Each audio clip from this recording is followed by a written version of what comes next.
Hi everyone, I just wanted to connect with you all regarding your mental wellbeing.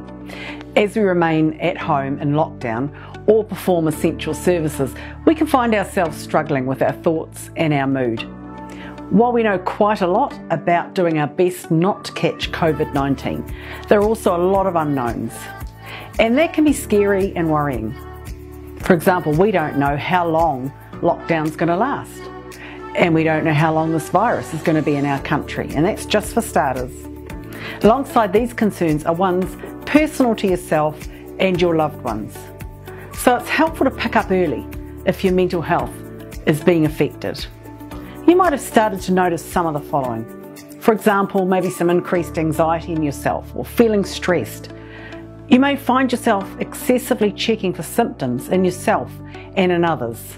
You could be feeling insecure or unsettled. You may be fearing that normal aches and pains just might be the virus. You might notice you're having trouble sleeping, or feeling helpless, or feeling out of control. You could be having irrational thoughts. Because we're in a period of uncertainty, it is good to work on the things we can control, and there are some things you can do to help manage your mental well-being.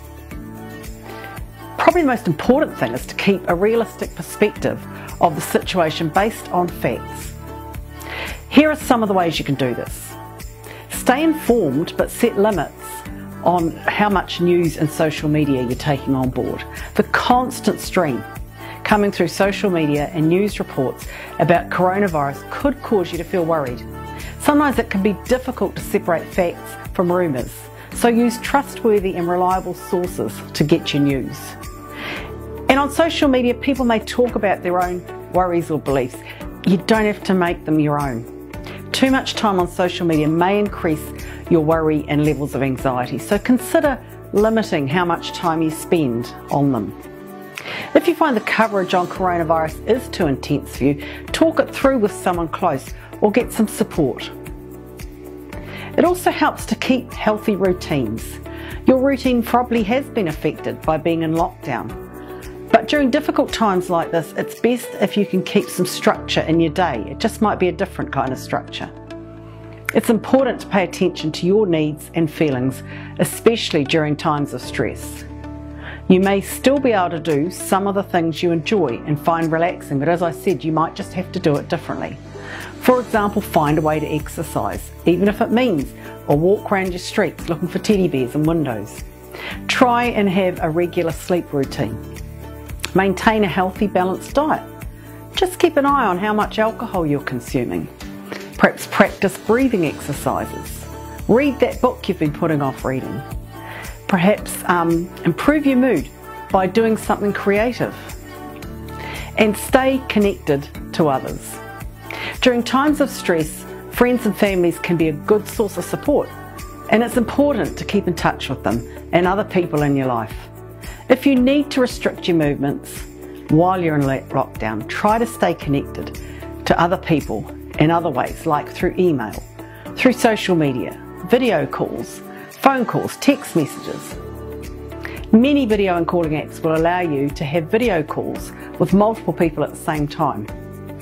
Remember that talking things through with someone can help lessen worry or anxiety. You don't have to appear to be strong or try to cope with things by yourself.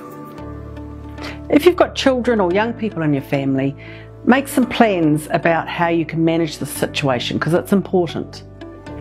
Try to consider how they might be feeling. Give children and young people the time and space to talk about the outbreak. Share the facts with them in a way that suits their age and temperament, without causing alarm. Talk to your children about coronavirus, but try to limit their exposure to news and social media.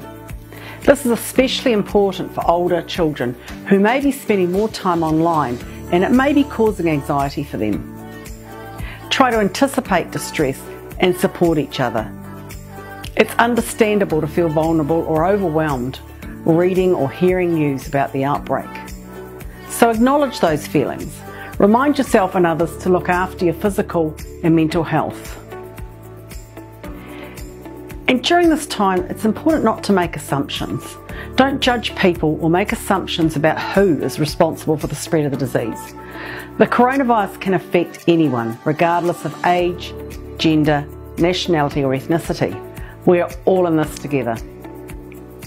Face-to-face interaction is limited during this period, but as I've said, there is the virtual world.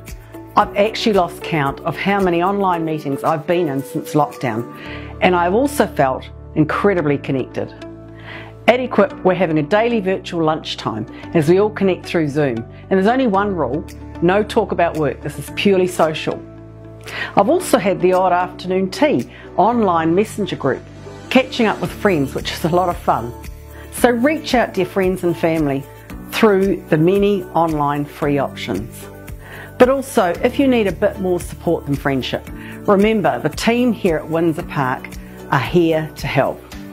We've got the Windsor Park Counselling Centre, the Pastoral Care Team, and of course Equip.